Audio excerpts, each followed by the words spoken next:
The promised land. Promised to who? Is it promised to the people that are so desperately seeking to occupy this land without regard of who they hurt, who they kill? What is their purpose for being there? Is it that of the Bible? Or is it for a people looking to possess and control everything out of greed? We're going to take a look at these people and this geographic area and look and see just what is happening by their actions. It is simply for control of resources and shipping. Israel, a nuclear-armed nation, violates human rights on every level, spies on the United States more than any other country, including our own enemies. A story of being God's chosen people got started back in the 8th century when a country called Khazar, a national conversion to Judaism, took place. What they were converting from, a fully pagan form of worship as seen in Great Babylon, to evade being a target of Christianity and Islam and continued unmolested trade between Europe and Asia. The Khazars stood to lose more than just their trade. They had Christianity coming from the west and Islam coming up from the south, and they knew that they, as idolaters and Satan worshippers basically, that they would not be tolerated by either. So they did a national conversion to Judaism in 740 AD, a single theocratic religion that could possibly get below the radar by both. Okay, now I'm going to invite you to take a journey down the rabbit hole with me, all the way back in time. We're going to go to the days of Noah. And in the days of Noah, where it talks about his sons. And for this portion of it, we're going to actually go into the Bible. We'll go into the Bible at Genesis 10, 1 through 3. Now this is the genealogy of the sons of Noah, Shem, Ham, and Japheth. And sons were born to them after the flood. Genesis 10:2, the sons of Japheth were Gomer, Magog, Madai, Javan, Tubal, Mesha, and Tiras. Genesis 10:3, the sons of Gomer were Ashkenaz, Rephath, and Togarmah. I gotta really say I love these maps because they show the migratory patterns for the sons of Noah, where actually Shem stayed in the Arabian Peninsula. Ham went over to Egypt and North Africa and spread out from there, and then Japheth, he went basically up through Turkey and the Caucasus Mountains and went east and west from there. Now just in case any of you didn't know this, the Caucasus Mountains is the region where Caucasians came from. So anybody that came up through the Caucasus Mountains and migrated up from there are Caucasian. That would include the Chinese and all the way to the Nordic people. So with that in mind, the people that are actually occupying the land of Palestine today are actually Caucasians. They are not the Semitic people that they claim to be. Around 90% of the people that are claiming to be these Hebrew Israelites, they're actually Ashkenazi. Now, there is one addendum I want to make to that. Now, there are the Sephardic Jewish people. They are Semite, but they are not Hebrew Israelites. They come from Israel / Jacob's twin brother, Esau. He lost his inheritance, and therefore he is not from the 12 tribes of Israel whatsoever. Although they are Semitic people, I'll repeat that, they are not Hebrew Israelites. In this next part, we're going to use art and archaeology to show the same points that we made through the Bible. The Bible was not for a Sunday school lesson, it was for the genealogy. The Hebrew Israelites are not Caucasian. They never have been and never will be. Even the Pope prays to a black baby Jesus. George Friedman, in his book The End of Jewish People, pointedly states that Europeans claiming to be Jews are nothing more than Hebrew-speaking Gentiles. The late president of Egypt, Jamal Abdel Nasser, stated on television, you Jews, will never be able to live here in peace because you left black and came back white. We cannot accept you. Now look, everybody in the Middle East knows that these people that are occupying Palestine are imposters, and that's part of the reason why everybody's so upset with them over there. And even more importantly, their actions. The Khazars were a pagan nation, and in a short period of history became the largest and most powerful kingdom in Europe, and probably the wealthiest too. They brought with them their religious worship that was a mix of phallic worship and other forms of idolatrous worship practiced in Asia and by other pagan nations. This form of pagan worship continued into the 7th century. This form of worship produced a large degree of moral degeneracy. The king himself could no longer endure it. Around the 7th century, King Bulan, ruler at the time, decided that they were going to quit practicing this idolatry and phallic worship and decided to choose a monotheistic form of religion, and they chose the Talmudic form of Judaism. This whole bit about Ashkenazim and Sephardi gets a little bit confusing and hard to explain. The one thing that I understand about it, though, is that the Ashkenazim or Ashkenazi Jews, they study the Kabbalah, so they're into Kabbalism, and they go by the Talmud. You need to read up on the Talmud and stuff and listen to what people have to say about Sabbatai Sevi. And the difference between them and the Sephardi Jews is that the Sephardis actually go by the Torah and are Semite, yet they were also forced into a conversion to Judaism.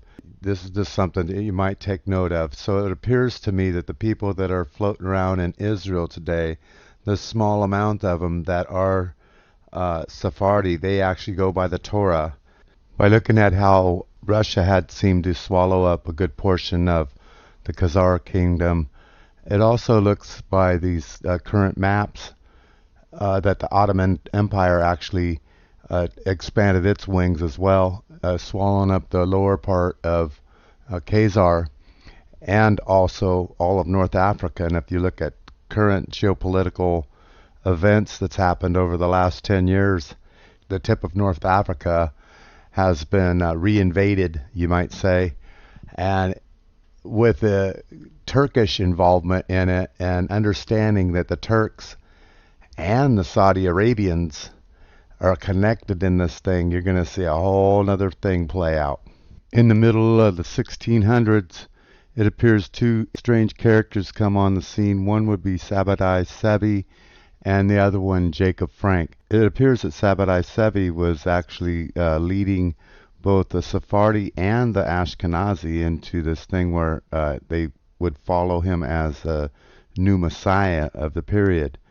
Jacob Frank, as it turns out, this Frankism, Frankobian and whatever they want to call it, it appears that that was where the money came for the Rothschild startup. Anybody that's followed the history of money knows that usury was banned by Christians and Muslims for centuries because they knew the damage that it did to the people. But the Khazars, they actually participated in usury. That's loaning money at interest.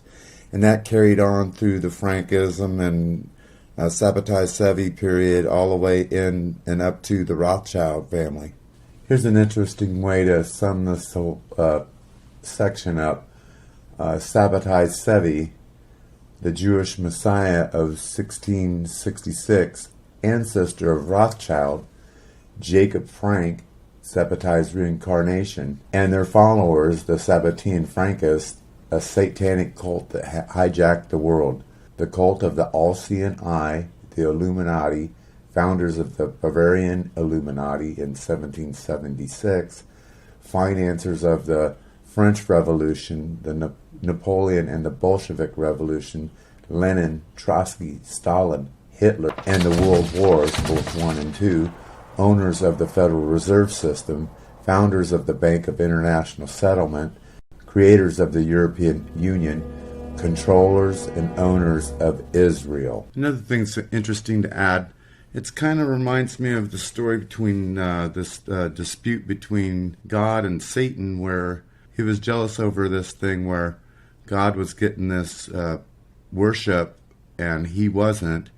And so he got together and banded up with his host of angels and stirred up a pile of stink. The same story kind of repeats itself in this whole period during Sabbatai Sevi, the Jewish Messiah of 1666, where they were moving away from the Torah to the Talmud and the Zohar and Kabbalism in hopes of bringing around this favor towards these crypto Jews, I would call them.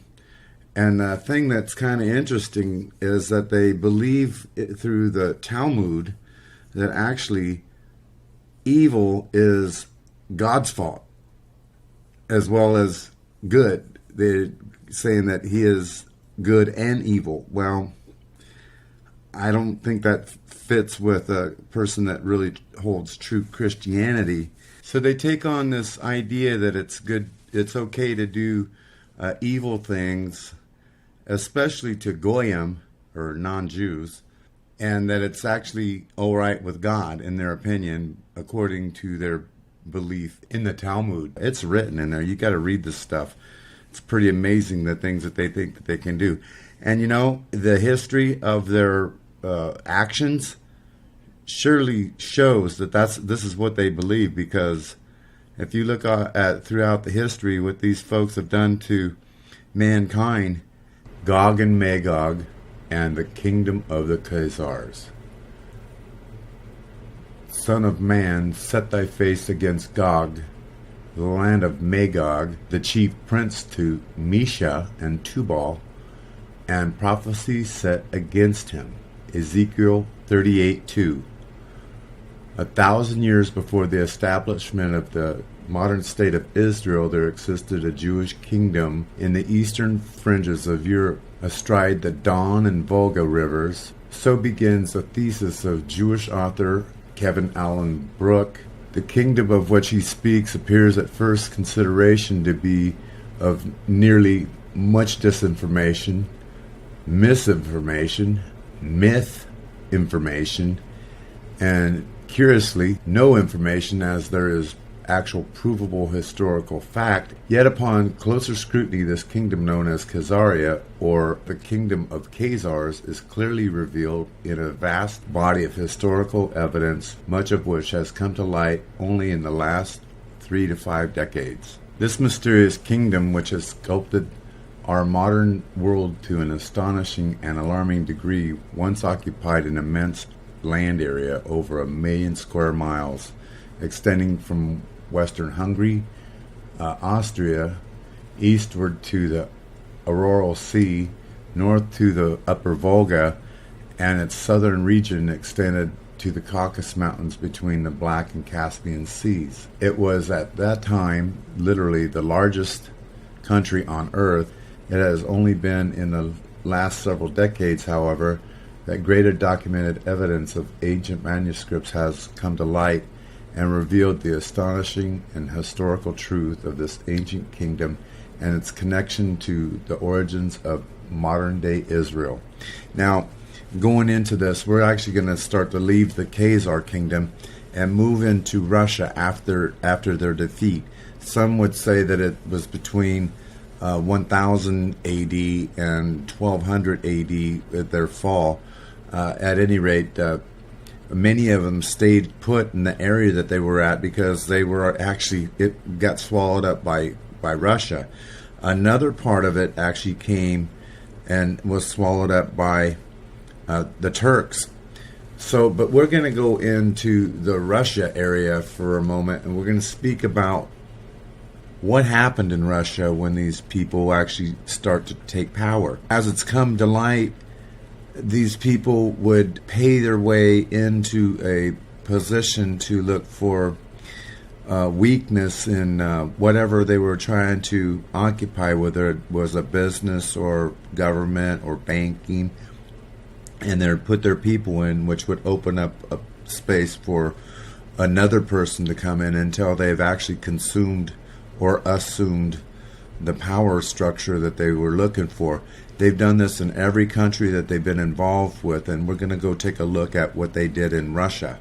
It'd be my opinion at this point to pause the video for a moment and read this article and get a clear idea of how these psychopaths think.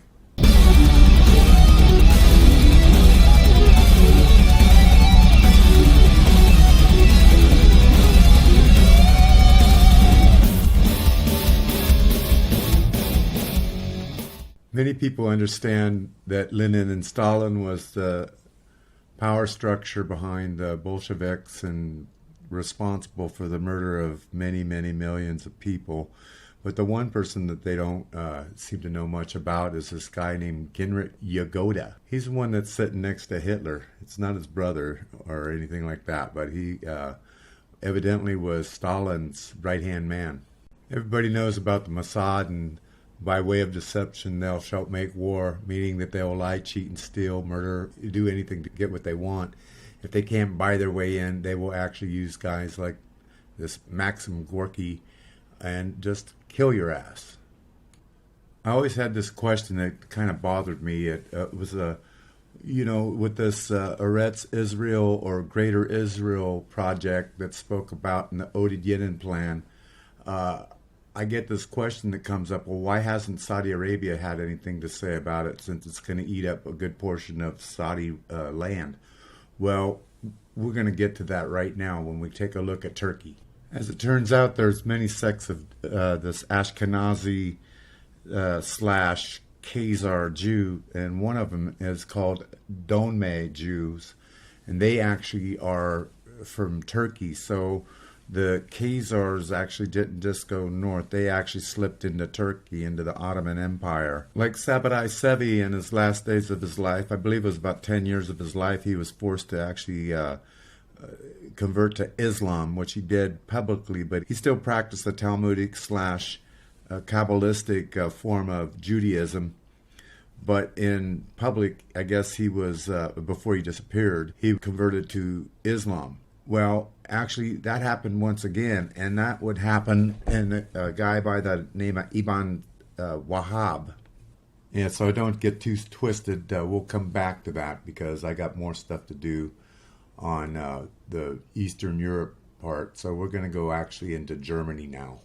Many who follow the First and Second World War would agree that the biggest part of the First World War in particular would be over economics.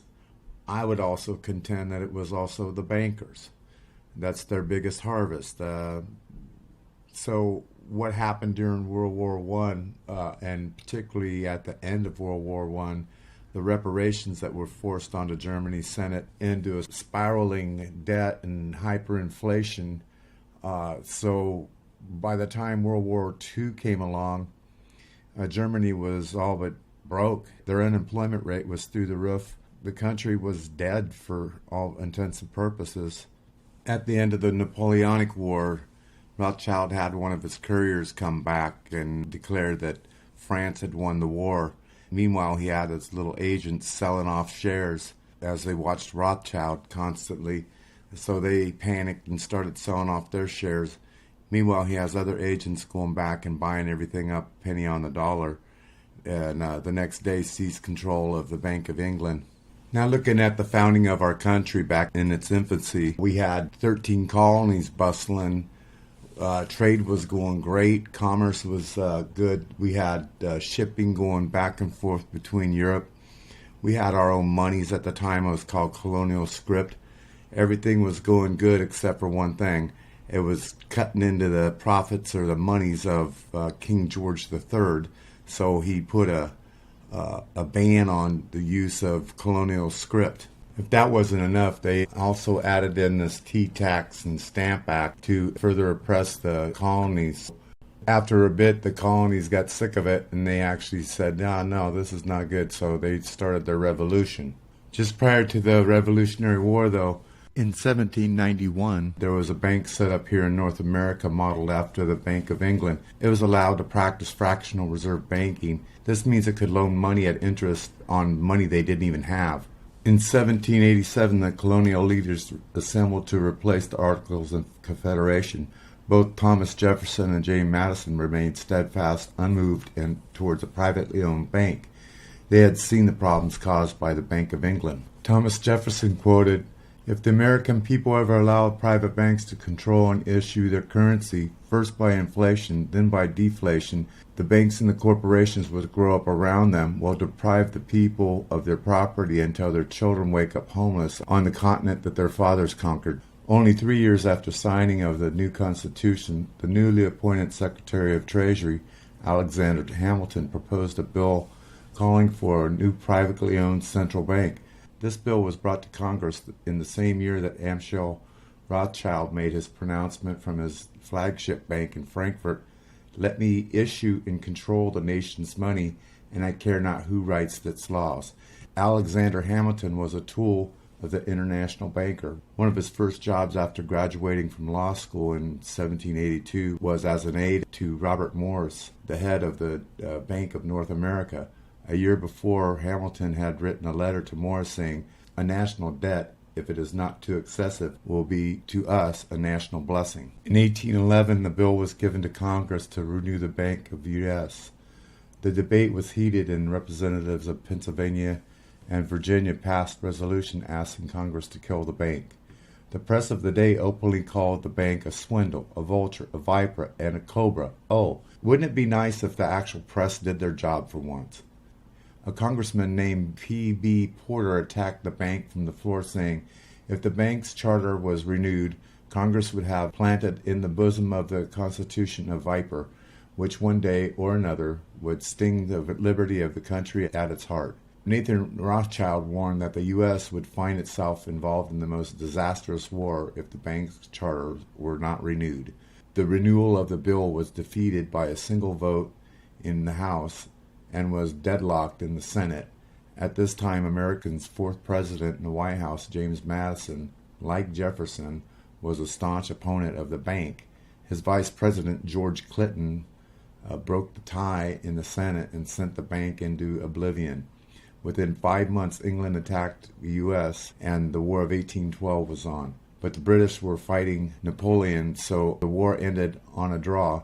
1814, the money changers were down, but they were far from out. Why this guy's face is on any money here in the United States sure beats the hell out of me. Nobody back then evidently liked him. They wanted to kill him. They knew he was a Rothschild stooge. The only reason I can think he's even on a bill is because the bankers liked him. 1 year after Napoleon's defeat at Waterloo and the Rothschilds' takeover of the Bank of England, the American Congress passed another bill allowing the formation of another privately owned central bank. The new bank's charter was a copy of the previous bank's, with the United States government owning 20% of the shares of the bank.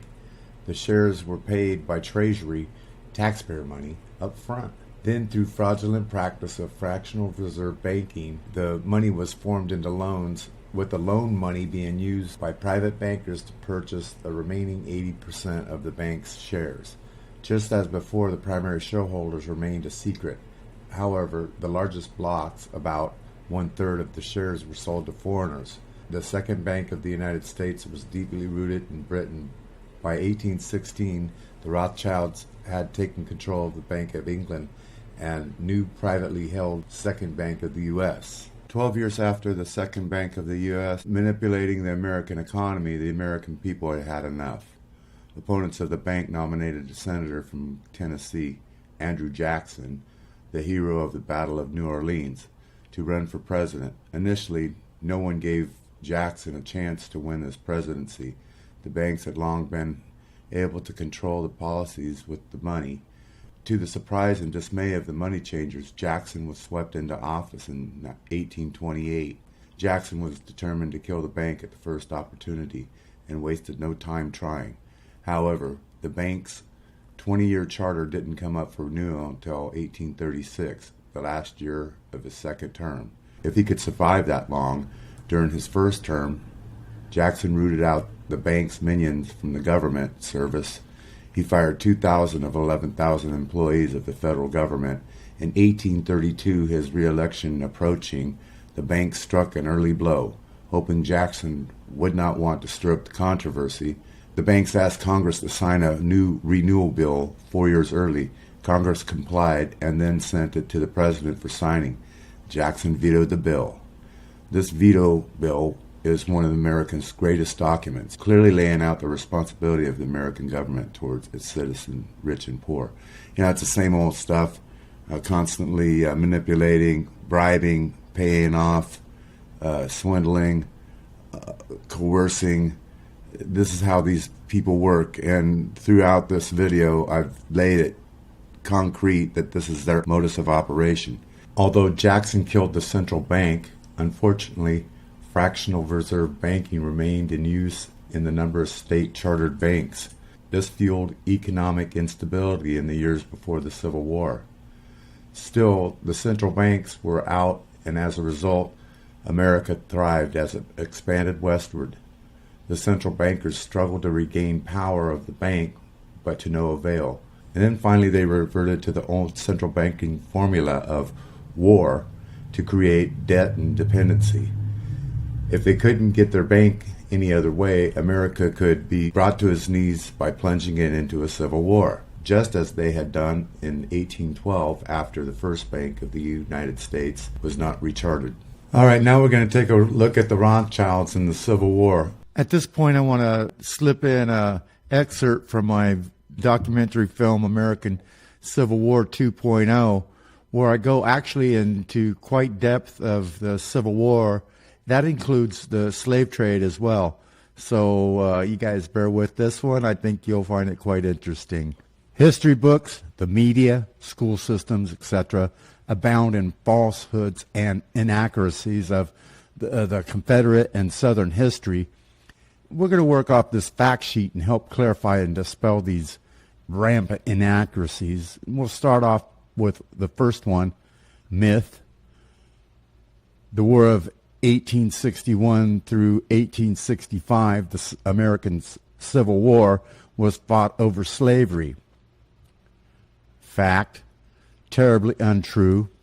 The North fought the war over money, plain and simple.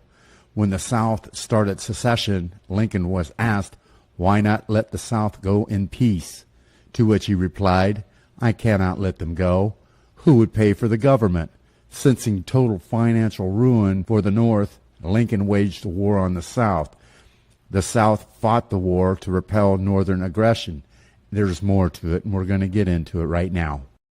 General William Tecumseh Sherman, a general in the Northern Army during the Civil War, made a rather cryptic comment in his book, Memoirs. I, General Sherman, the truth is not always palatable, should not always be told, The Hidden Face of the Civil War by Otto Eisenhelm. A similar comment made by author and biographer for Senator Zachariah Chandler of Michigan, a senator during the Civil War, The Secret History of the Days, concealing many startling revelations, has yet been sprangily written. It is doubtful that the veil will ever be more than slightly lifted. The Hidden Face of the Civil War, page 5. Those who have attempted to lift the veil have discovered that there is indeed many hidden truths about the fateful period in U.S. history. One who only hinted at the truth about the real causes of the Civil War was Colonel Edward Mandell House, a Jew, who wrote in his book entitled Philip Drew, Administrator, in 1912. In it, he has one of his characters make the following statement. Cynical Europe said that the North would have to appear that a war had been fought for human freedom, whereas it was fought for money. That's Philip Drew, Administrator for Colonel Edward Mandell House, page 119. After the demise of the Second Bank of the United States, the state banks, those chartered by various states in the Union, operated the banking system of the United States and issued all of the monies. Almost exclusively, this money had been backed by gold, not by debt and paper money. However, the financial position of the federal government had been slowly deteriorating. At the outbreak of the war, the United States Treasury was in greater shambles than Fort Sumter.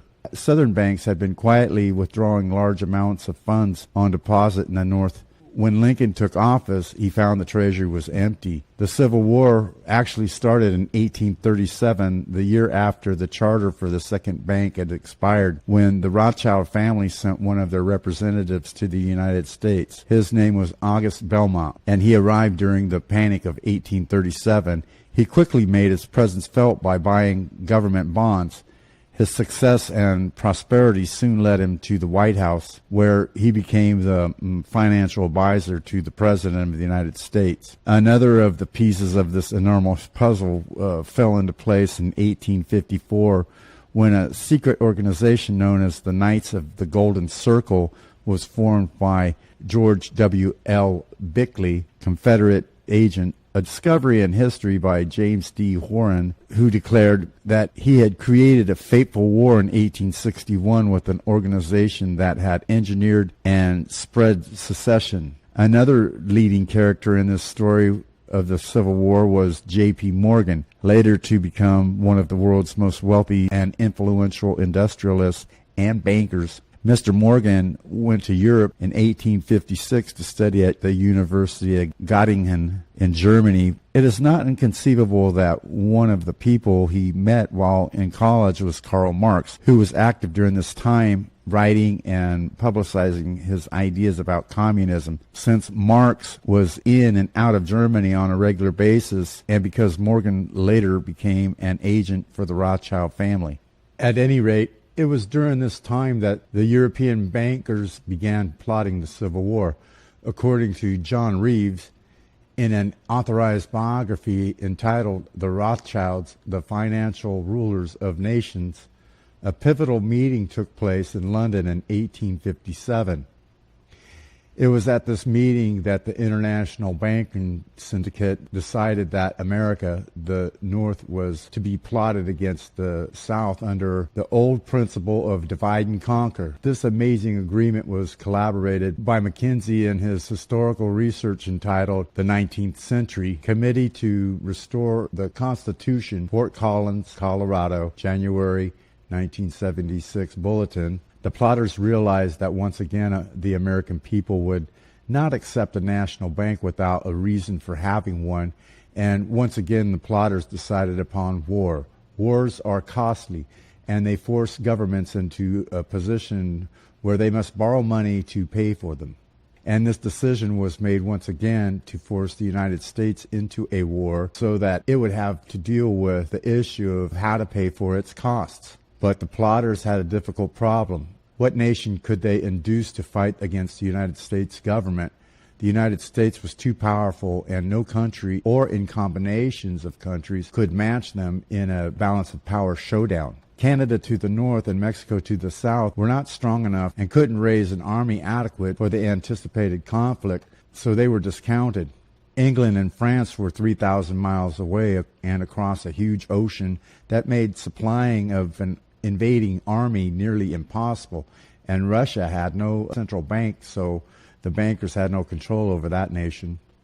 So the bankers made the decision to divide the United States into two parts, thereby creating an enemy for the government of the United States to do war against. But the bankers had to locate an issue to use in causing the southern states to secede from the Union. The issue of slavery was ideal for that purpose. Next, the bankers had to create an organization that could promote secession amongst the southern states so they would divide themselves away from the federal government. So the Knights of the Golden Circle were created for that purpose. Abraham Lincoln began to see drama unfold as he was campaigning for presidency in 1860. He saw the war as an attempt to split the Union, not over the issue of slavery, just for the sake of splitting the Union. He wrote, "I have never had a feeling politically that did not spring from a sentiment embodied in the Declaration of Independence. If it, the Union, cannot be saved without giving up the principle, I was about to say I would rather be assassinated on the spot than surrender it." That's Abraham Lincoln, The Boy and the Man by James P. Morgan, page 174 and 175. So many of his fellow Americans also saw the war as an attempt to split the Union.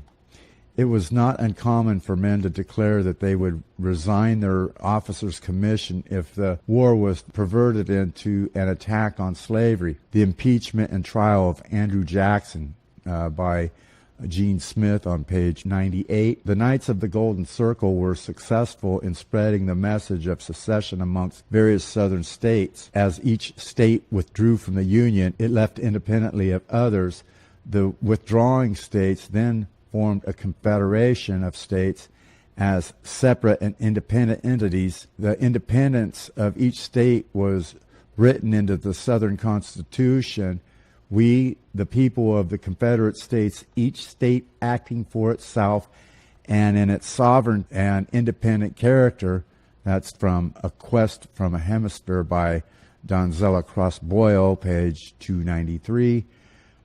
This action was significant because should the South win the war, each state could withdraw from the Confederation, reestablish its own sovereign nature, and set up its own central bank. The Southern states could then have a series of European-controlled banks, Rothschild, of course, a Bank of Georgia, a Bank of South Carolina, etc. And then any two could have a series of wars, such as in Europe, for centuries, in a perpetual game of balance of powers in politics. It would be a successful method of ensuring large profits could be made on the loaning of monies to the states involved. The War of 1812 was instigated by Rothschilds to force a renewal of their charter for the Bank of the United States. When this charter was vetoed by President Andrew Jackson in 1836, the Jews participated in a financial panic and set up their plan to bring about the Civil War, which would simultaneously destroy American Republic and despoil the wealthy Christian families of the South. As we had the Jewish subverters in the North in August Belmont, also the South had their own version. Both Rothschilds, stooges. Judah P. Benjamin was known as the brains of the Confederacy. Its court Jew, the statesman of the Lost Cause, and even the Confederate Kissinger as successively Attorney General, Secretary of War, and Secretary of State in the Confederate Cabinet. He was President Jefferson Davis's closest and most trusted advisor. When we think of the Confederacy, big names that automatically come to mind are the three legends carved into the side of Georgia's Stone Mountain: President Jefferson Davis, General Robert E. Lee, and General Stonewall Jackson. Significant figures for sure, but in the grander power scheme of things, including President Davis himself, were outranked by the Jew, Judah P. Benjamin. The fact that Benjamin's name is so relatively unknown, ironically, a testament to the awesome behind-the-scenes power that he wielded. Unfortunately for the South and the North, Benjamin's influence served neither of the Americas. His loyalties lie elsewhere, like in Rothschild's London. Before and during the war between the states, where there is a Jewish influence supporting both the cause of the North, Unionism, and the South, secession, Louisiana Senator John Slidell, not a Jew, well, at least not outwardly, but his family ties to the elite of European Jewry runs deep. Slidell's daughter is engaged to Baron Frederick Erlanger, a French Jewish financier based in Paris. Erlanger helps to fund the Confederacy, gouging the South with usurious interest rates, similar to what the British were doing to the North, interest rates and fees. Erlanger's financing the South was confirmed even by today's New York Times, is directly linked to the House of Rothschild. Papa-in-law Slidell would later serve the Confederate States government as foreign diplomat to Great Britain and the French Emperor Napoleon III. Now the niece of the influential senator is married to Northern financier August Belmont. Rothschild's Jewish boy, Democrat and Democratic boss supporting the Northern cause. At least at first, after the war, Confederate Slidell will make his Unionist nephew-in-law, Belmont, his political protege. Also hooked up with Senator Slidell in this tangled North-South Rothschilds, not a financial political intrigue, is fellow Louisiana Senator Judah P. Benjamin, the Jewish big shot who goes on to become the Confederacy Attorney General, then Secretary of War, and then Secretary of State. Through a shadowy fog of 150 years of elapsed history, we can now discern a pattern of divide and conquer, balance of power, conspiratorial actions being played upon both sides, and with tragic consequences. Early on in the war, in the Battle of Bull Run, the South had the opportunity to take D.C., but it was Judah P. Benjamin, the man so admired by Solomon de Rothschild, who have whispered the poisons in Davis's ear, telling him not to take D.C., and thus blowing the chance to win the game early on in the South. And after Walker had been made the scapegoat and fired, who replaces him as War Secretary? None other than Judah P. Benjamin. As the War of 1812 was a continuation brought on by the Rothschilds directly to bankrupt the United States and force upon them their second usury bank. It was the same story with the Civil War, with one difference. This time it was to divide the country and split it in two. So for Judah P. Benjamin to not want the war to end early really fits into line. So could the new Secretary Benjamin's subsequent 1861 interference with the generals act so controversial that they would force a congressional investigation? And his bizarre refusal to supply them as requested have been a ploy designed to prolong the war until Rothschild could bury both sides in debt before sending the family's British and French hitmen to divvy up America into two spheres. Establishment historians will later claim that Benjamin's stubborn defiance of the generals was due to lack of supplies in the South, but given how early it was in the war, the claim that supplies were low seems to be like a cover story, kind of like they play it today. If lack of supplies had been the cause of Benjamin's decision, Generals Stonewall Jackson and P.G.T. Beauregard would not have had a reason to dislike Benjamin as they did, but they hated his ass. That in mind, let's take a closer look at the shady Mr. Benjamin. Outwardly, the esteemed Jefferson Davis is the top dog of the South, the president of the Confederate States of America, but behind the scenes, Judah P. Benjamin, with his European connections, gift of gab, and impressive intellect, is, in the grand scheme of things, more powerful than Davis. What the banking agent Alexander Hamilton, traitor, had been to George Washington, the trusted Benjamin P. Davis, and then some. Like Hamilton, Benjamin was also born a British subject, West Indies. There's simply no exaggeration of the influence of Judah P. Benjamin. In the fall of 1859, de Rothschild, son of Baron James de Rothschild of Paris, had come to the United States as a tourist. His travels in the North and South are recorded in a series of letters to his cousin Nathaniel in London. Rothschild met with prominent politicians, surely with Benjamin, and commented on the issues of the day. His views were pro-Confederate, of course, break the country in two, and his letters urged his cousin Nathan to use the family's influence to gain the recognition of the Confederacy by the European powers.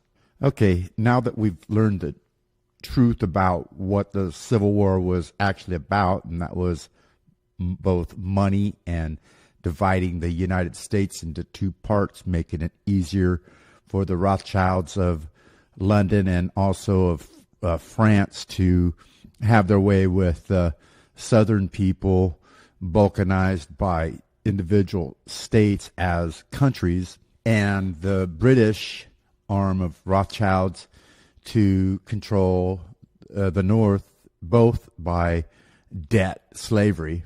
But the issue that they want you to believe that was the purpose of the Civil War was to abolish slavery, which is nonsense, because slavery could have been abolished. Individual states, if you wanted to penalize a state for having slaves, you do a boycott or something of that nature, sanctions, whatever. But let's take a look at this whole batch of BS about slavery in itself. Now, we all know that whites are accused of being responsible for the slave trade, but the fact of the matter is they're not. And even how these little infiltrators that happen to be Jewish in the current protests saying white lives matter. White lives matter! When it's convenient, they want you to believe that they're white, but the fact is, this is a Jewish guy doing it. So let's take a look at a couple facts about the owners of and the guys in the slave trade industry. We might as well also say the opium industry as well. And for this, we'll go back into history. For decades, the white people of America have been subjected to a continual barrage from blacks and others that Europeans somehow responsible for the African slave trade and that we need to atone for our guilt. So you see, we're being guilted on it and shamed. There are a number of flaws with the idea that we are somehow responsible for the African slave trade. First, few white people even owned slaves. Slavery was a rich man's pursuit, and slavery did not exist amongst the middle and working classes of white people. Second, even if every European in America had an ancestor who owned slaves, which is extremely unlikely, it makes little sense to blame the children for the supposed sins of their fathers.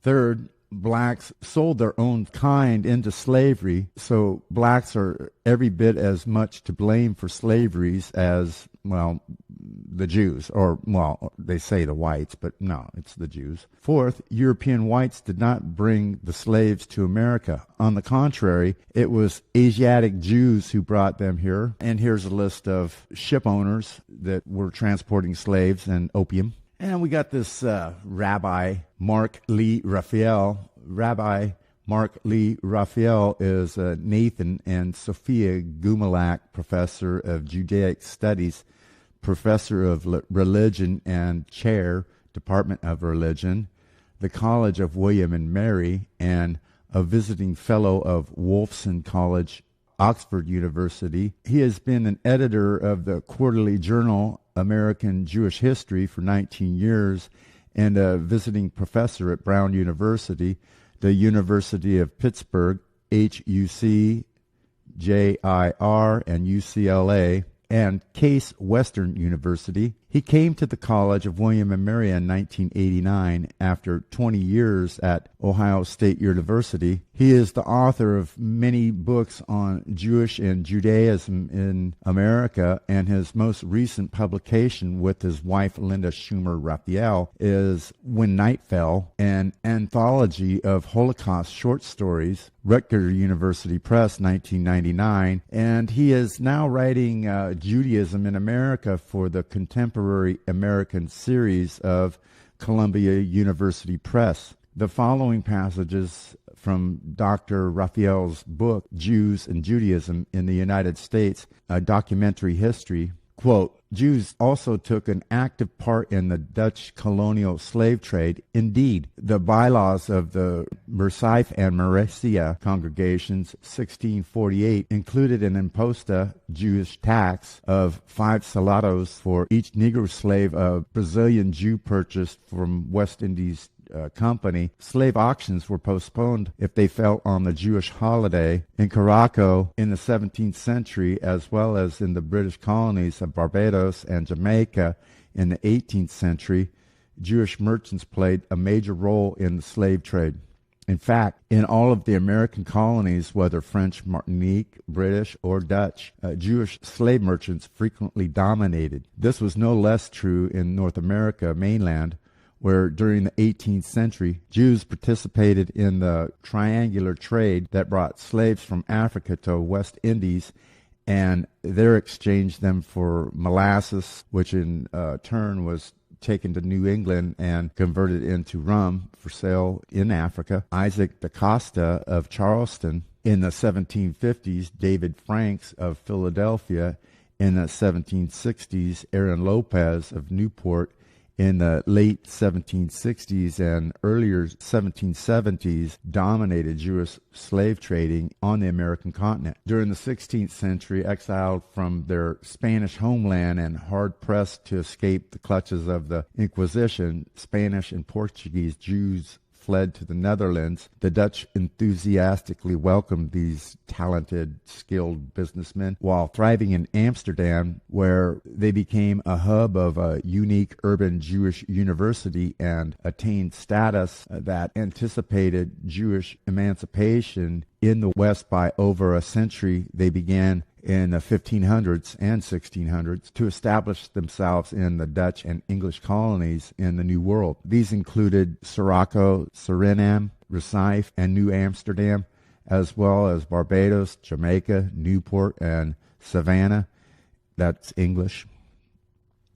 In these European outposts, the Jews, with their years of mercantile experience and a network of friends and family providing market reports for great use, played a significant role in the merchant capitalism, commercial revolution, and territorial expansion that developed the New World and established the colonial economies. The Jewish-Caribbean nexus provided the Jews with the opportunity to claim a disproportionate influence in the 17th and 18th century New World commerce and enabled West Indian Jewry, far outnumbering its co-religionists further north, to enjoy a centrality which North American Jewry would not achieve for a long time to come. All right, now we're going to take a look at the Rothschilds in the Civil War. I'm going to read a couple excerpts from a guy by the name of Des Griffin. Pretty interesting, couple things in here I want to utilize. It would be extraordinarily naive to even consider the possibility that a family as ambitious and cunning and as monopolistic minded as the Rothschild could resist the temptation of becoming heavily involved on the American front. It was only the second nation in history that had ever been formed with the Bible as its law book. Its uniquely magnificent constitution was specifically designed to limit the power of the government and to keep its citizens free and prosperous. Its citizens were basically industrious immigrants who yearned to breathe free and who asked nothing more than to be given the opportunity to live and work in such a wonderfully stimulating environment. In this particular portion of this video, we're going to look at the Civil War and what was the agenda behind the war. Was Lincoln part of that agenda? Was he working for the Rothschilds? We're going to look and see where Rothschild money came to play. And we're also going to look at the outside influences in this particular campaign. And that would be in opposition and who came to our aid as a country. Wars are always fought for many reasons, always by lies, fraud, and deception. This particular war, one of the misconceptions was it was about slavery. We're going to find that this particular story has a completely different twist to it. Since World War II, over 50 times the U.S., through its little tools, CIA mainly, have balkanized, which means broke apart many, many states and overthrown many ruling parties. So happened to be the case in the Civil War. It appears that the actual intention was to split the country in two, aided by England and France, to weaken the country. Well, as it turns out, Abraham Lincoln, actually, like many other people in power, actually their family's history has been shrouded in secrecy. That would be the case with Abraham Lincoln. He was actually born from A.A. Springs, which his original name was Springsteen. So Abraham Lincoln's actual birth name would be Abraham Spring. They changed their name from Springsteen to Spring.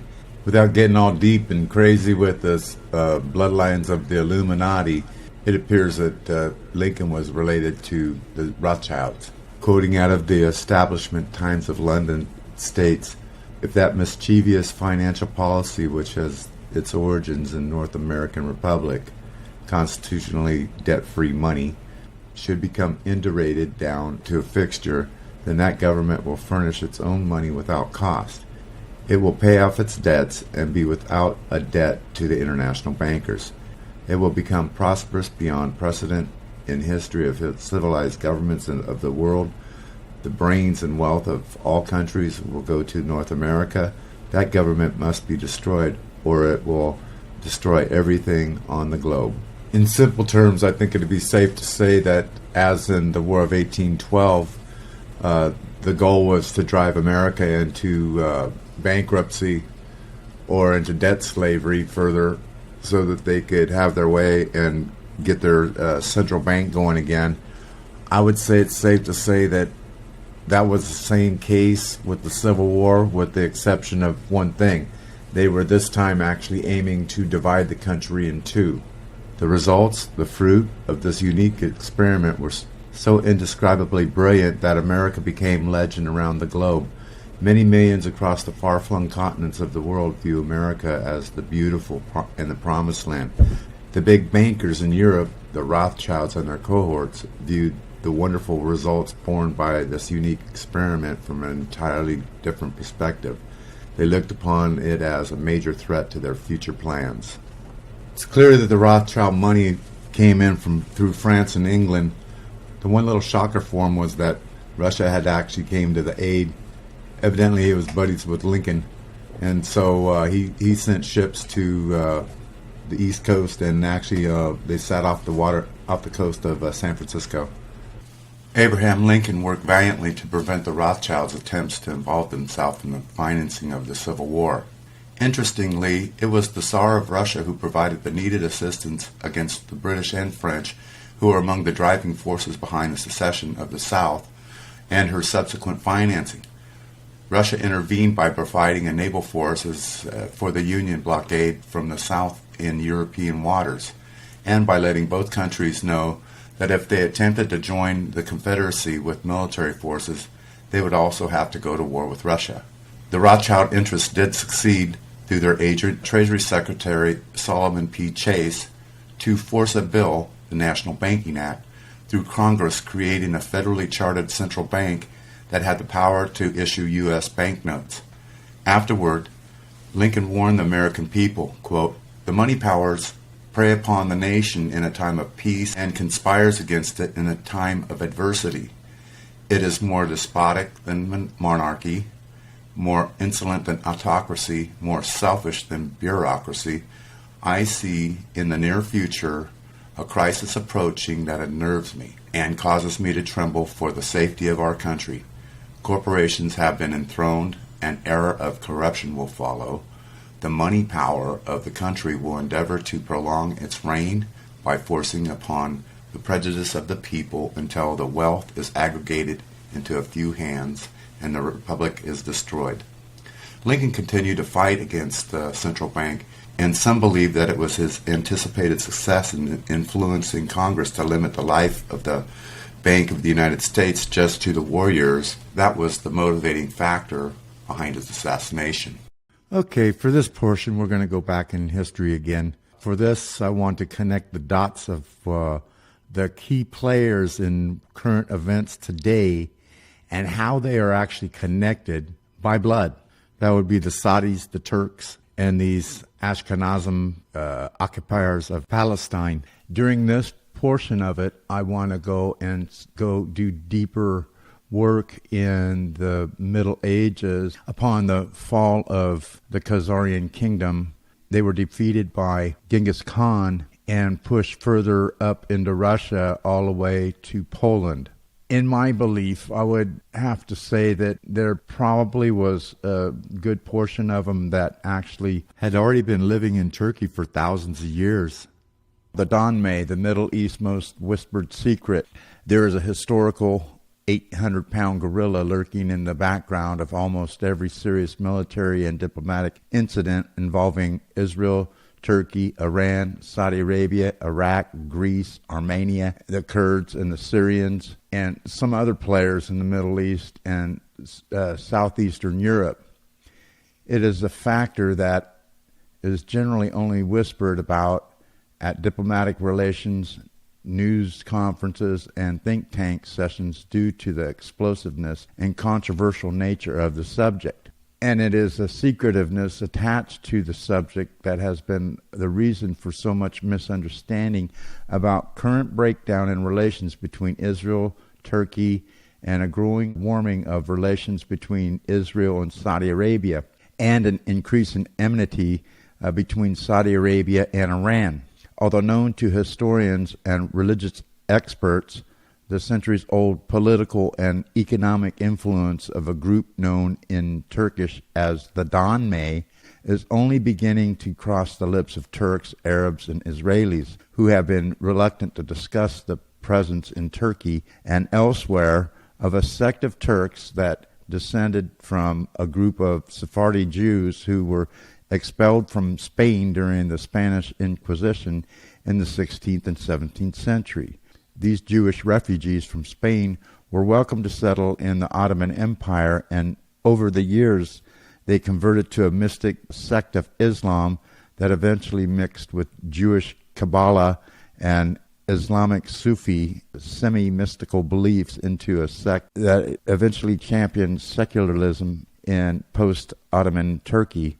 It is interesting that Donme not only refers to the Jewish untrustworthiness of converts to Islam in Turkey, but it also is a derogatory Turkish word for transvestite, or someone who is claiming to be someone they are not. The Ashkenaz actually showed up around 1800 BC along the banks of the Caspian Sea in the Steppes region near the Black Sea. Only a small little trek to go down into Turkey. So it's my belief that the Ashkenaz version of these Jews actually were quite infiltrated into Turkey. They come from Japheth's son Gomer, which many believe that Gomer was actually who became the Germanic people. Nevertheless, they're not part of the Semitic bloodline. Okay, here's an essay that was wrote in 2008, and it goes like this. The Bush Zionist global war on terror has taken another massive hit. Pakistani President Pervez Musharraf resigned at 10 a.m. Central Eastern Time, 4 a.m. in Washington, D.C. Americans can now be assured that there will be no Trans-Afghani pipeline as TAP, T-A-P, or the alternative version as TAPI, Turkmenistan, Afghanistan, Pakistan, and India, a pipeline, until the United States completely changes its policies toward the people of Islam. Over recent months, the Taliban have grown in strength, and most of Afghanistan is now under their control. It took a long time for this Bush dirty diaper to fill up, but folks, it is now extremely a nasty one. Some of the British journalists are doing a very good job on analyzing this latest U.S. imperial invasion fiasco in Georgia. The Guardian journalist Seamus Milne has done a fine job in presenting this matter in August 14th article. What the world just witnessed in Georgia is more U.S. imperialism than it is Russian aggression, just as Iraq and Afghanistan are about U.S. and Zionist imperialism and aggression. The truth will slowly surface in the coming months that Russia acted appropriately to defend against the ethnic genocide of Russian Orthodox Christians by Zionist and Israeli mercenaries, and all dreamed up and sponsored by our pretend Christian war criminal president. Yeah, because he's Jewish, actually. Bush and Rice, Russia must remove its troops from Georgia. No, our war criminal president must be removed from power in Washington, D.C. This idiot has played a long losing game with fire and nuclear weapons. The hypocrisy of the Bush administration has now surpassed all acceptable levels of for the 21st century.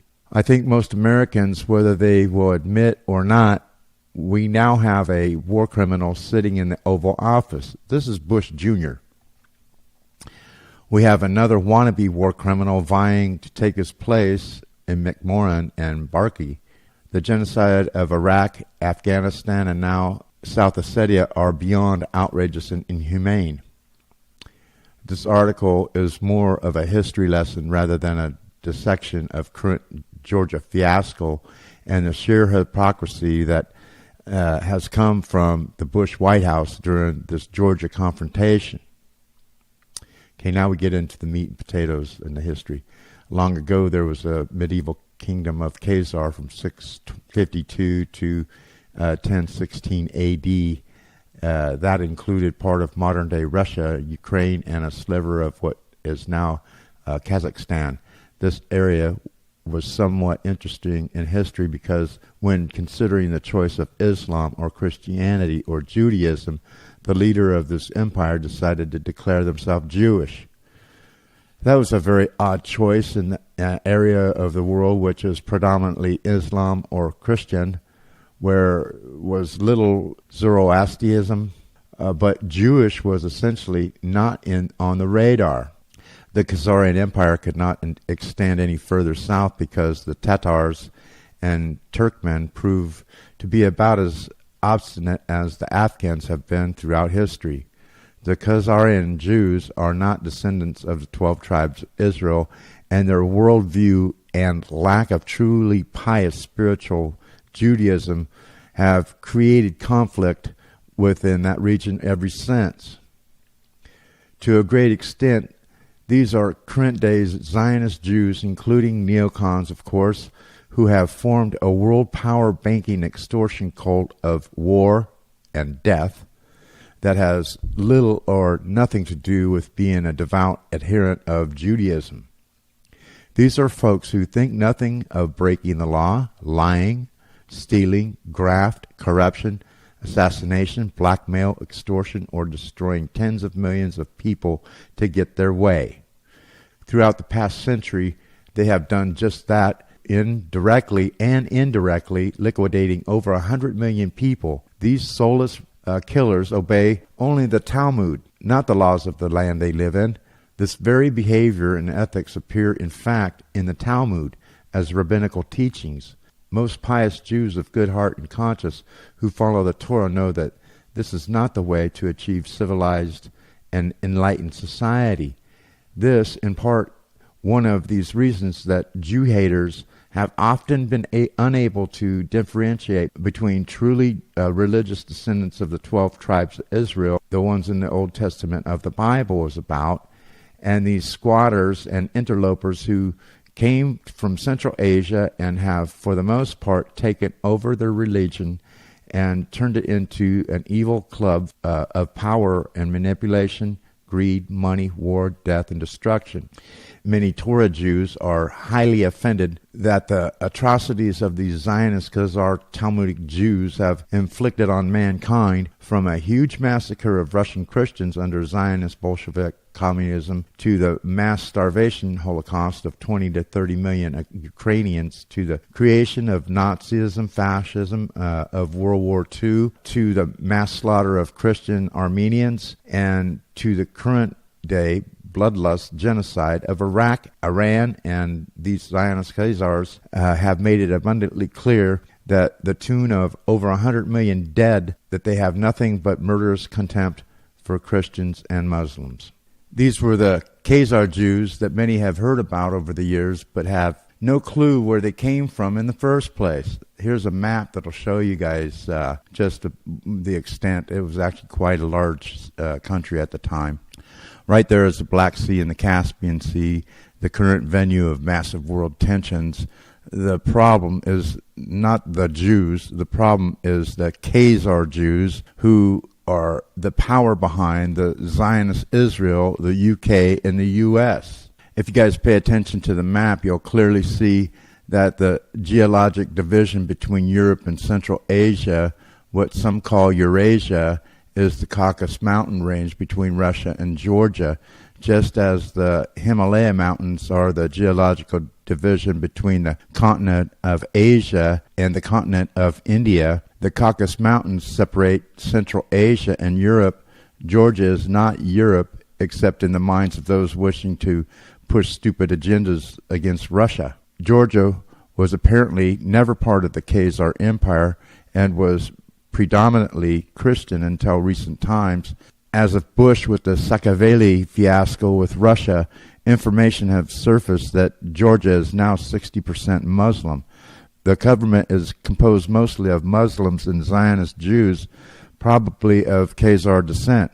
George Soros has had his greedy hands all over this fiasco, just as he has over Ukraine, and most of what is now Ukraine used to be part of the Khazar Empire.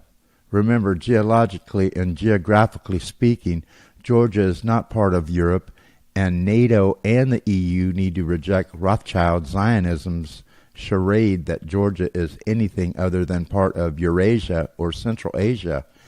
It is also clear that NATO and the EU both must reject NATO membership for Georgia, a predominantly Muslim non-European nation that grows steadily more under control of Khazar Zionist U.S. Jews and their Muslim confederates. What is going on in Georgia and the consistent provocation of Russia is a formula for disaster for the U.S., which must somehow find leaders who can more clearly see the real agenda behind the Khazarian Zionists. Russian Foreign Minister Sergei Lavrov has been hinting that there is another Cold War coming, one that could become very hot in seconds in response to the Bush Co. putting nuclear missiles on Russia's front door, and this latest genocide of Russian Orthodox Christians in South Ossetia. Russia has responded in two ways. First, it recently announced it would like to refuel its long-range strategic nuclear bombers in Cuba. Second, Russia apparently plans to put nuclear missiles in the Mediterranean theater and Syria in particular, and aim them at European strategic targets, and no doubt more than a few at Zionist Israel, which would be kind of a good thing. Well, folks, the Russian bears put up with all this shit for way too long with the Zionist West and its intents to tolerate. Georgia is a good place to set up bases to wage covert war and black ops against Russia, which is now geographically sitting on what used to be the Khazar Empire. That is probably why there are 4,000 Israeli and Blackwater mercenaries in Georgia right now. It is also a convenient base to launch black ops against the Caspian Basin area to try to force more people into the handing over of their oil and natural gas to U.S. and Zionist thugs. Deep-seated hatred of Russia by these Khazars go back over 1,000 years, when Russia crushed their empire and many of them fled into Europe, into areas now called Poland, Romania, Hungary, and the Ukraine. Those who remained were under Russian rule for a while, but even that changed within about 100 years. Decline and fall during the 10th century, the East Slavs were united under Scandinavian overlordship. A new nation, Kievan Rus, was formed by Prince Oleg. Just as the Khazars left their mark on other people, so too did they influence the Rus. The Rus and the Hungarians both adopted the dual kingship system of the Khazars. The Rus princes even borrowed the title Kagan.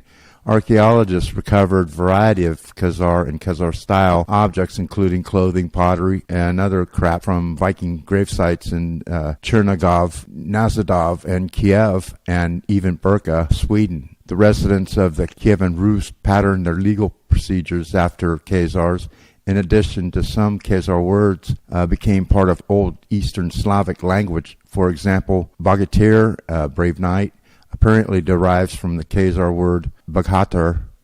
The Rus inherited most of the former Khazar lands in late 10th century and early 11th century. One of the most devastating defeats came in 965 when Rus prince Svyatoslav conquered the Khazar fortress at Serkal. It is believed that he conquered Ital 2 years later, after which he campaigned in the Balkans. Despite the loss of their nation, the Khazar people did not disappear. Some of them migrated west into Hungary, Romania, and Poland, mixing with other Jewish communities. Both the Russians and remaining Khazars had to flee for their lives when the Mongol hordes took over most of Asia under the leadership of Genghis Khan in 1161 through 1227. Many of these Khazar Jews had no choice but to flee with the Russians northeast, and have been a murderous pain in the ass for Russia for many of its history since. These were the Jews that came into power in 1917 with the Bolshevik Revolution, and Lenin needed their help to topple Tsar Nicholas, the last of the remnant of the Romanov dynasty. They helped overthrow Tsar Nicholas because he was not friendly to the Khazar Jews. These were the Zionist Jews who set about forcing communism on Christian Russians and murdering 30 to 40 million Russians who refused to give up their land or bow down to Bolshevik Zionism, Khazarian communism. These were the same Khazar Jews that later called themselves Trotskyites after exiled Lenin Trotsky, who fled for their lives when Stalin came into power and tore the evil out of the heart of Russia. To a large extent. Many of them fled to Germany, the UK, and the US to seek safety. They are now the Zionist Jews who are causing the most problems in the world. These are the same people who pushed all that Russian hate crap in the media and US foreign policy to the point of ad nauseum even after the Cold War ended. It was the same group of Khazar Jews that aided and abetted the formation of Nazism, an ideology counter to what they view as unpure communism under Stalin. Communism is communism. The real axe to grind was Stalin, sent them fleeing and had many of them put to death or sent to gulags in Siberia for orchestrating the slaughter of tens of millions of predominantly Russian Orthodox Christians. Stalin was also most displeased with the Trotskyites, helped to form Nazism in Germany that wound up getting another 20 million Russians killed in World War II. Joseph Stalin was born in Georgia, not Russia proper. U.S. neocons and those of the UK and Israel are to a large extent the Trotskyite Zionist Jews or Christian Zionist sheeple who do not know enough about history and the legacy of these Khazarian Jews have left in their path. There are huge differences between the biblical 12 tribes and these Khazars who have embedded themselves in Judaism like a tickle on a hound dog. They have been so despicably murderous to Russians that a special word just for them was created, and it's called Zihids, kind of like Zethead. Did they change when they fled Russia? Not a chance. These people have always had visions of rebuilding the grandeur of their Khazar kingdom for over 1,000 years. It is this group of Jewish squatters who push the hardest and in the most evil, deceitful ways to get the U.S., UN, and the UK to establish Israel in 1948. Most of us baby boomers now aged 50 to 65 have now witnessed 60 years plus of atrocities by poor little Israel and these Zionist Khazar thugs, but that was preceded by the colossal atrocities of killing about 50 million Russians, another 49 to 55 million killed in World War II, and the list goes on and on. The latest escapade to put on the list of South Ossetia, these were part of the Turkic Jews, also known as the Crypto Jews, who perpetrated the genocide of about 1.2 to 1.5 million Armenian Christians in the early 1900s. The Rothschilds and Rockefellers wanted the Armenians out of the way so that they could get large amounts of oil from Azerbaijan through Armenia to the Black Sea. Such was the legacy of the Ottoman Empire. If you want to get history lesson as to why Ukraine is almost always a sub-district of Russia, check into the Battle of Izmail, named for the Ottoman port that was conquered by who may be the greatest of all Russian czars, the German-born Catherine the Great. The Russians have had to defend Russia against the machinations of these fake Jews for 1,000 years. They just did so again in South Ossetia. Even the famous steppes of Potemkin in Odessa, Ukraine, very close to the Izmail, Ukraine, are in honor of a paramour of Catherine the Great and her contribution in defending Ukraine and Russia from Ottoman Khazarian hordes that were trying to take over Europe and Russia. Folks, please get this straight in your head. These Khazar Jews constitute nothing but psychopathic, warmongering, bloodthirsty evil on feet. They now control the power structure of the U.S. and UK. Get it? Part of their deep-seated hatred for Russia goes back 1,000 years when Russia upended their empire and sent them packing. Then Genghis Khan sent many of them and Russians fleeing. When the Mongol hordes arrived in town, many of the Khazars fled to Turkey and were immediately involved in fomenting the Ottoman Empire, the attempted conqueror of Europe, and repeated attacks across the Black Sea at Mother Russia. This was yet another hate Russia routine from these cretins. Chechnya Russia is just another side of the Caucasus Mountains and was part of the Khazarian Empire until Russia crushed it. Russia knows all too well and remembers all too well who is behind the Chechen War that they had to fight not once but twice within the past 20 years. Ingushetia, Russia, is just on the other side of the Caucasus Mountains and was part of the Khazarian Empire and also until Russia crushed it. If you've missed the essay on poor little Georgia and how the U.S. and Israel are trying to stir up the Ingushetia, these two links clarify what is going on and being orchestrated out of Georgia, Washington, D.C., and Tel Aviv. Dagestan also used to be part of the Khazarian Empire, and the U.S. has waged covert ops to try to take that area over so that they can build the pipeline from Kazakhstan to Georgia to the Black Sea. These people have plotted and schemed for 1,000 years to get their Khazarian Empire back.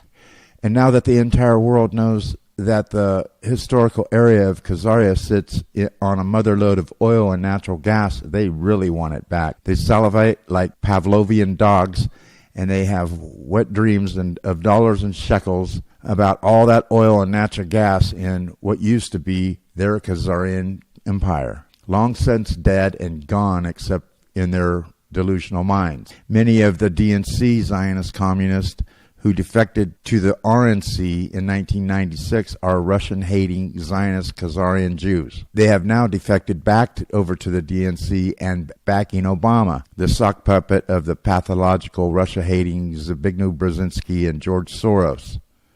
Many of the Zionist Jews in power in Israel, the UK, and U.S. cannot trace their roots back to the 12 tribes of Israel. Many of the dual citizen wanted criminals Israel is harboring, like Khazarian Jews, not descended from the 12 tribes, many of them from Russia, after Genghis Khan sent both Russia and Khazarian fleeing. We just witnessed Georgia attacking Russia Orthodox Christians in South Ossetia, aided and abetted by the U.S., Israel, and the Ukraine. North Ossetia used to be part of the Khazarian Empire, and the North and South Ossetians are ethnically the same people. There are growing border problems between Ukraine and Russia, both areas formerly part of the Khazarian Empire.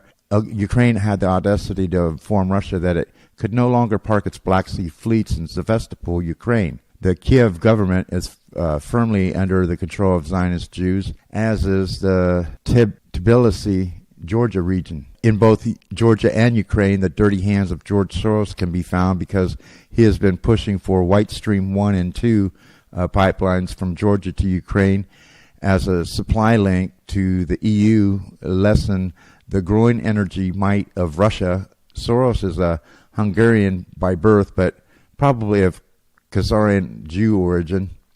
This entire area used to be Khazaria, is loaded with oil and natural gas, and these Khazarian Jews have had an axe to grind with Russia over 1,000 years. Getting the picture yet? Can these Zionist Khazarian Jews do it alone? No. They absolutely have to have the muscle of the United States to pursue these stupid, pretty long since dead illusions of grandeur and empire. All right, now we're going to go back and look at Turkey again. As we started this portion of this documentary with the article wrote by Wayne Madsen, he starts off that the Donme was the Sephardi Jews. I don't necessarily believe that because, as we've shown, the Khazar Jews were already in Turkey, and that would be at the fall of the Khazar Kingdom by Russia and Genghis Khan. But I believe that they may have been there even earlier than that. Anyway, we're going to go back into Wayne Madsen's article, and the purpose of that is to understand a couple things that will lead into the next segment. So here we go. The Donme sect of Judaism was founded in the 17th century by Rabbi Sabbatai Sevi, a Kabbalist who believed he was the Messiah, but was forced to convert to Islam by the Sultan Hamid IV, the Ottoman ruler. Many of the rabbi's followers, known as the Sabbateans, but also crypto-Jews, meaning that they were Jew on the inside and publicly proclaimed that they were Islamic by faith, but secretly practiced their hybrid form of Judaism, which was unrecognized by mainstream Jewish rabbinical authorities. Because it was against their beliefs to marry outside their sect, the Donmei created a rather secretive sub-societal clan. Many Donmei, along with the traditional Jews, became powerful political and business leaders in Salonika. It was this core group of Donmei which organized the sect, the Young Turks, also known as the Committee of Union and Progress. The secularists who deposed the Ottoman Sultan Abdulhamid II in 1908 revolution proclaimed the post-Ottoman Republic of Turkey after World War I, and who instituted a campaign that stripped Turkey of much of its Islamic identity after the fall of the Ottomans. Abdulhamid II was vilified by the Young Turks as a tyrant, but his only real crime appears to have been that he refused to meet with Zionist leader Theodor Herzl during a visit to Constantinople in 1901, and rejected Zionist and Donmei offers of money in return for the Zionists to be granting control of Jerusalem. Like other leaders who have crossed the Zionist, Sultan Abdulhamid II appeared to have sealed his fate with the Donmei with his statement of his own Ottoman court. Advised Dr. Herzl not to take any further steps in this project. I cannot give away a handful of soil of this land, for it is not mine to give. It belongs to the entire Islamic nation. The Islamic nation fought jihad for the sake of this land, and it had watered it with their blood. The Jews may keep their money and millions. If the Islamic Caliphate state is one day destroyed, then they may be able to take Palestine without a price. But while I'm alive, I would rather push a sword into my body than to see the land of Palestine cut and given away from the Islamic State. After his ouster by the Ataturks, or the Young Turk Donmei, in 1908, Abdulhamid II was jailed in the Donmei citadel of Salonika. He died in Constantinople in 1918, 3 years after Ibn Saud agreed to a Jewish homeland in Palestine, and 1 year after Lord Balfour deeded Palestine away to the Zionists in his letter to Baron Rothschild. It is important to know that by now the Khazars or Khazarian Jews have pretty much settled into Turkey, the Ottoman Empire. I'm pretty certain that they probably spread throughout the whole empire, which was quite huge. In this segment, we're going to take a look and see how these Khazar or Donmei, I would call them both the same, had spread, and because of British imperialism, Saudi Arabia actually would be known as the Donmei Jew as well, but they call it Wahhabi. So we'll start it off with this. The Turks had conquered Constantinople, now Istanbul, in 1453, establishing the Ottoman Empire, and had carried out significant expansions into Europe. However, by 1683, the Turks' campaign against the Europeans was curtailed when they were decisively defeated in Vienna. The empire had reached the peak of its expansions. Nevertheless, the empire continued to command significant amounts of territory and still held sway in regions where the British colonialism was hoping to expand. Therefore, following their typical strategy of divide and rule, the British, through their Masonic agents, sought to undermine the Ottoman Empire from within by pitting their own brothers in Islam, the Arabs of the peninsula. It was not legal in Islam for Muslim to fight another Muslim. Therefore, in order to rife the Arabs against their Turkish brethren, it was necessary to first create a new interpretation of Islam that would sanction such murder, but under the guise of jihad.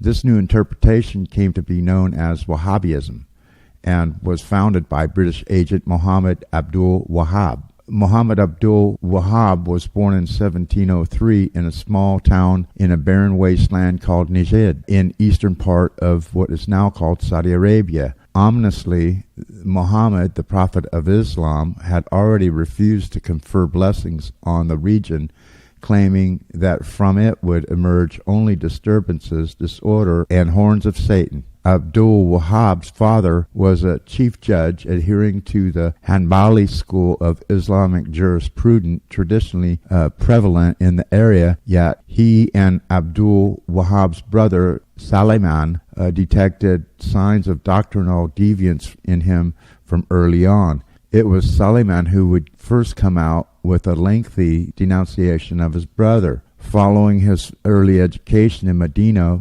Abdul Wahhab traveled outside of the peninsula, venturing into Basra. He then went to Baghdad, where he married a wealthy bride and settled down for 5 years. According to Stephen Schwartz in The Two Faces of Islam, some say that during this vagabondage, Ibn Abdul Wahhab came into contact with certain Englishmen who encouraged him to personal ambition as well as critical attitude about Islam. Specifically, at Mir at al-Hariman, a Turkish work by Ayub Sabri Pasha, written between 1933 and 1938, states that in Basra, Abdul Wahhab had come into contact with a British spy by the name of Hemfer, who inspired him in the tricks and lies that he learned from the British Ministry of the Commonwealth. Details of this relationship are outlined in a little-known document by the name of the Memoirs of Mr. Hemfer, a British spy to the Middle East, said to have been published in a series in German paper Spiegel, and later in a prominent French paper. A Lebanese doctor translated the doctrine into Arabic, from which it was translated into English and other languages. Their memoirs outline the autobiography account of Hemfer, who claims to have acted as a spy on behalf of British government with the mission of seeking ways to undermine the Ottoman Empire, because, as recorded by Hemfer, the two principal concerns of the British government with regards to its colonies in India, China, and the Middle East were, 1, to try to retain the places we have already obtained, and 2, to try to take possession of those places we have not obtained yet, for we are the sort of people who have developed the habit of taking a deep breath and being patient. Hemfer claims to be one of 9 spies that sent to the Middle East for such purposes. He reports that we were designing long-term plans to wage discord, ignorance, and poverty, and even disease in these countries. We were imitating the customs and traditions of these two countries, thus easily concealing our intentions. The pretext of Hemfer was offered for his actions was, we the English people have to make mischief and arouse schism in all of our colonies in order that we may live in welfare and luxury. Only by means of such instigations will we be able to demolish the Ottoman Empire. Otherwise, how could a nation with a small population bring another nation with a greater population under its sway? Look for the mouth of the chasm with all your might, and get in as soon as you find it. You should know that the Ottoman Empire and the Iranian empires have reached their nadir of their lives. Therefore, your first duty is to instigate the people against the administration. History has shown the source of all sorts of revolution is public rebellions. When the unity of Muslims is broken and the common sympathy among them is impaired, their forces will be dissolved, and thus we shall easily destroy them. So the point of this history lesson is to show that actually the occupiers of Palestine, the Turks, and the Saudis are all connected by the Khazars. That's about it. We'll have more on maybe a part 3. I'm not sure yet, but thanks for watching. I hope this helps you to see the things that are going on throughout the globe, actually, and maybe even put into perspective why we are where we're at today. This thing needs to end. The bankers need to be dealt with. Their ability to create money out of nothing, stripped from them. They need to be tried and executed. All of them. With that, Wardo out.